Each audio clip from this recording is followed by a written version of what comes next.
नमस्कार दोस्तों, ocean network में आपका स्वागत है। 80 के दशक में असरानी ने एक फिल्म बनाई थी, उसका टाइटल था हम नहीं सुधरेंगे।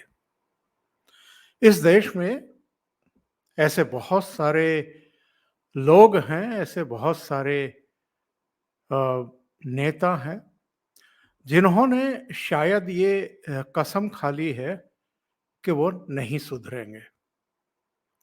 अभी इस समय चर्चा है पुरानी संसद और नई संसद की। प्रधानमंत्री नरेंद्र मोदी ने नई संसद में प्रवेश के लिए गणेश चतुर्थी का दिन तय किया और संभवतः ये सोच करके ये तय किया होगा कि थोड़ा बदलाव आएगा। जो पुरानी संसद में हंगामे, आरोप प्रत्यारोप, एक दूसरे पर छींटाकशी, पार्लियामेंट को रोकना, कामकाज नहीं होने देना, शायद नया भवन है, नए संकल्प हैं और नए तरीके से शायद लोग शुरुआत करेंगे। प्रधानमंत्री के जो भाषण थे पुरानी संसद में, सेंट्रल हॉल में, नई संसद में, उसका भी कुल मिलाकर के जिस्ट यही था कि अब हमें आगे देखने की जरूरत है और बहुत तेज गति से आगे बढ़ने की भी जरूरत है। पूरी दुनिया इस समय भारत की ओर देख रही है, क्योंकि हम ऑलरेडी फिफ्थ लार्जेस्ट इकोनॉमी बन चुके हैं और कई पैरामीटर्स पर इस समय, चाहे अंतरिक्ष हो या दूसरे सेक्टर हों, उनमें हम लोगों ने आशातीत एक प्रगति की है, एक विकास किया है और हर लिहाज से एक आशा जगा रहा है भारत इस समय दुनिया के लिए। अब नई पार्लियामेंट में 19 सितंबर को सब लोग गए। 18 सितंबर को सब पुरानी संसद में थे, 19 में सब नई संसद में गए। वहाँ उद्बोधन वगैरह हुए और महिला आरक्षण बिल प्रस्तुत कर दिया गया उसी दिन। लेकिन अगले दिन यानी 20 सितंबर को उस पर चर्चा करने की बात तय हुई।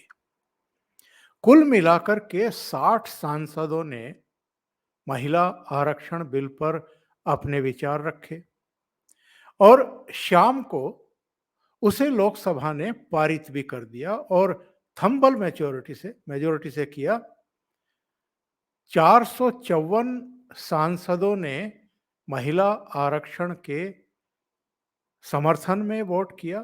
केवल 2 सांसदों ने, जो असदुद्दीन ओवैसी की पार्टी के थे, उन्होंने इसके विरुद्ध वोट किया। लेकिन बुधवार को 20 सितंबर को लोकसभा में एक ऐसा वाकया हुआ, बहुत ही ड्रामेटिक तरीके से। पता चला कि राहुल गांधी भी बोलेंगे। उससे पहले सोनिया गांधी बोल चुकी थी, बल्कि कांग्रेस की ओर से उन्होंने ही शुरुआत की थी महिला आरक्षण पर इनिशिएट करने की और बोलने की। वो जो बोली वो एक अलग चीज थी, लेकिन राहुल गांधी कुछ और सोच करके आए थे। महिला आरक्षण बिल का मैं समर्थन करता हूं, इससे तो उन्होंने शुरुआत की और उसके बाद वो अपने ट्रैक पर आ गए, जो उनकी आदत है। पार्लियामेंट में जिस तरीके से वो भाषण देते हैं और सामने जब भारतीय जनता पार्टी के सदस्य उनके साथ टोका टाकी करते हैं, तो पुरानी पार्लियामेंट में भी वो इसी तरह की टिप्पणियां करते थे सत्ता पक्ष के सांसदों पर कि डरो मत, घबराओ मत, चिंता मत करो। इस तरह के कमेंट करते थे और उन्होंने 20 सितंबर को भी नई संसद में भी इसी तरह की उन्होंने टिप्पणी की। जो उन्होंने शुरुआत की वो ये कही कि साहब मोदी सरकार जो है जनता से उनके अधिकार, उनकी पावर छीनने की कोशिश कर रही है। फिर पंचायती राज का जिक्र किया कि राजीव गांधी ने किस तरीके से पंचायती राज के जरिए लोगों को सशक्त किया था, उनको पावर दी थी। फिर कहा कि जो महिला बिल पेश किया गया है ये अधूरा है, ओबीसी को भी इसमें शामिल किया जाना चाहिए था। फिर कहने लगे कि इसको आज ही पास करिए और आज से ही लागू करिए। मतलब या तो राहुल गांधी इतने लंबे समय से 2004 से मेंबर ऑफ पार्लियामेंट है, हर चीज की एक प्रक्रिया होती है। कोई बिल एक सदन में पारित होता है, फिर दूसरे सदन में जाता है, फिर वहां भी बहस होती है, वहां वोटिंग होती है, वहां से वो पास होता है, फिर उसको राष्ट्रपति के अनुमोदन के लिए भेजा जाता है। राष्ट्रपति उस पर जब मोहर लगा देता है, फिर उसका नोटिफिकेशन जारी होता है। उसके बाद उसके नियम, उपनियम और तमाम दूसरी जो प्रक्रियाएं हैं, वो उससे गुजरता है। लेकिन राहुल गांधी क्या कह रहे थे? इसको आज ही पास करिए, आज ही लागू करिए और महिलाओं को दे दीजिए। बहरहाल राहुल गांधी की जो ये टिप्पणियां हैं, इन पर आप अपना आकलन लगाते रहिए कि वो कितने परिपक्व हैं या हुए हैं अभी तक। आगे उन्होंने क्या कहा कि ये जो महिला बिल लाया गया है या इसी तरह के जो दूसरे इवेंट किए जाते हैं, मतलब उनके दिमाग में G20 समिट भी रहा होगा, कुछ और भी रहा होगा, कि ये सब इसलिए किए जाते हैं ताकि अडानी के मुद्दे से ध्यान बटाया जा सके। और इसके बाद उन्होंने कहा कि साहब ये जो नई बिल्डिंग है, इसकी चेयर भी अच्छी है, इसके फर्श भी अच्छे हैं, इसकी दीवारें भी अच्छी हैं और पीकॉक्स के चित्र भी लगे हुए हैं। फिर कहने लगे कि अगर आदिवासी महिला राष्ट्रपति बुलाई जाती इसके उद्घाटन पर तो अच्छा होता। और उसके बाद वो फिर ओबीसी पर शुरू हो गए और उन्होंने क्या क्या कहा, जरा आप ही सुन लीजिए। मैं आपको उनका वो भाषण प्ले कर देता हूं आपकी सुविधा के लिए। सुनिए। उनमें ओबीसी की भागीदारी कितनी है, ये सवाल मैं पूछ रहा था और मैंने अलग अलग इंस्टीट्यूशंस में थोड़ा रिसर्च किया। जो central Hindustan the central don't worry don't be scared where इसका डरो मत हम कास्ट सेंसस की बात कर रहे हैं, डरो मत। तो मैंने I check simple thing I did. I said, look, what is the most important set of people in the government of India? The people who define how this country is governed. Of course, Lok Sabha and Vidhan Sabha, but beyond that, they are the 90 secretaries of the government of India. 90 people, secretaries, are responsible for managing the core of the government of India. And I asked myself the question, how many of the 90 people come from the OBC community?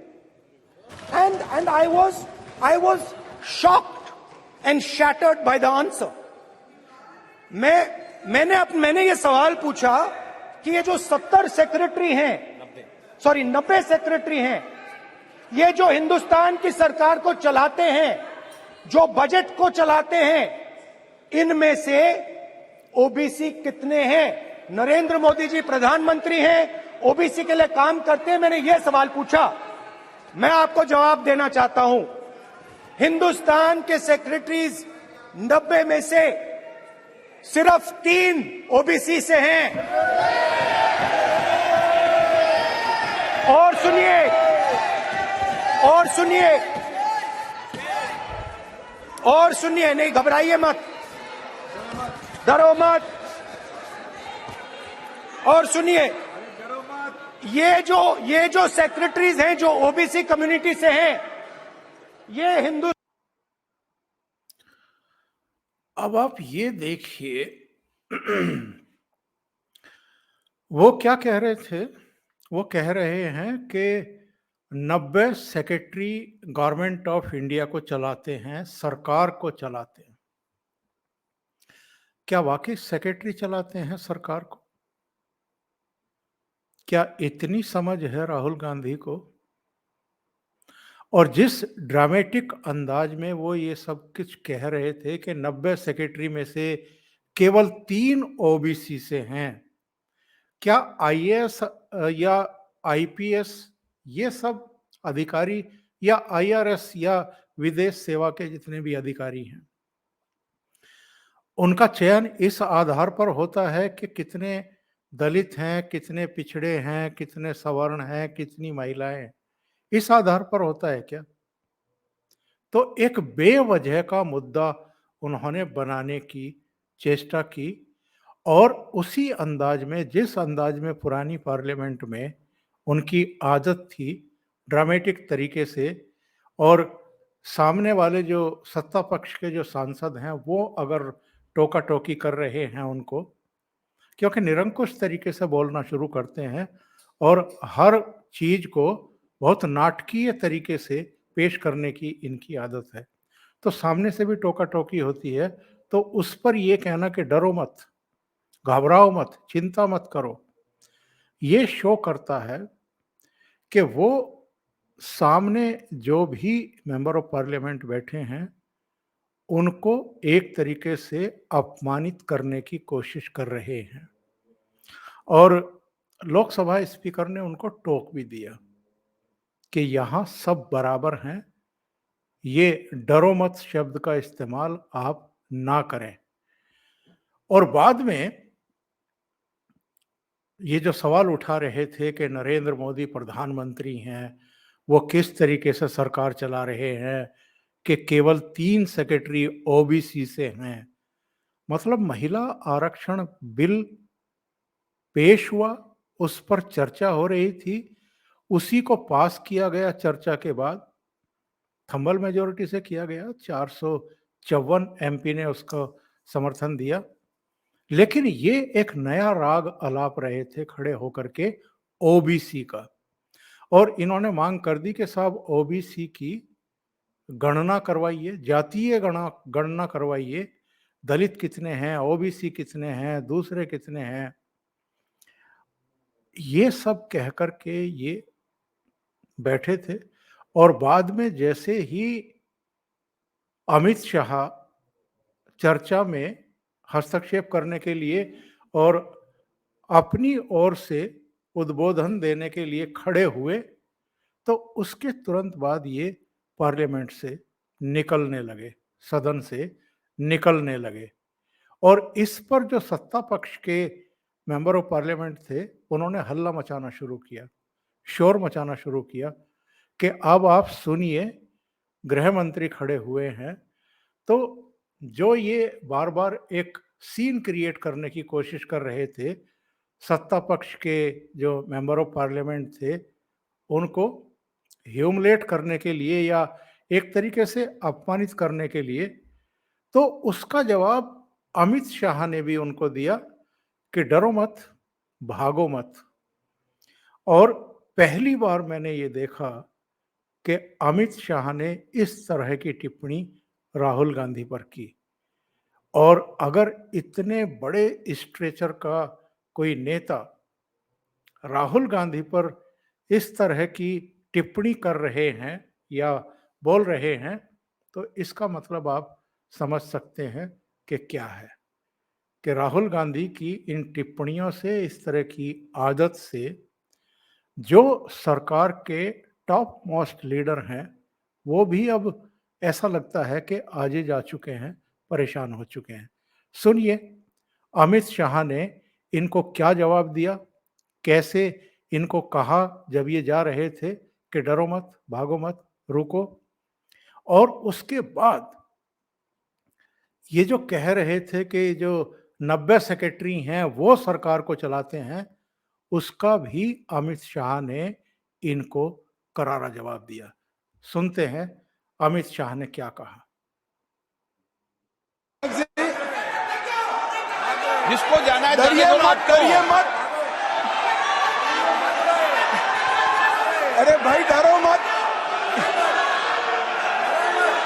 No no अभी हमारे साथी सांसद अभी चले गए। उन्होंने कहा जो लोग चलाते हैं, अब सब लोगों की अपनी अपनी समझ होती है। उन्होंने कहा कि देश जो लोग चलाते हैं उसमें सिर्फ 3 ओबीसी है। अब इनकी समझ है कि देश सेक्रेटरी चलाते हैं, मेरी समझ है देश सरकार चलाती है।